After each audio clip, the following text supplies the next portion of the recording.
নমস্কার বন্ধুরা, আজকে আবার চলে আসলাম একটা নতুন একটা রেসিপি নিয়ে।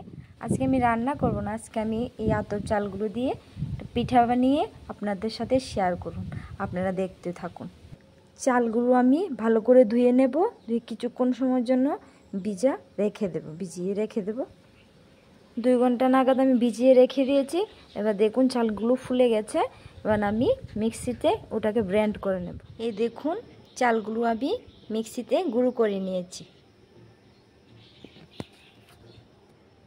এবার এতে আমি লবণ অ্যাড করে দেব আর জল দিয়ে ওটাকে মিশিয়ে নেব।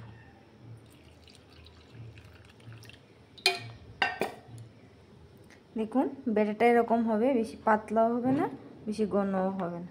ঠিক আছে, আমি কড়াইতে এবার আমি কড়াইতে ছেড়ে দিচ্ছি।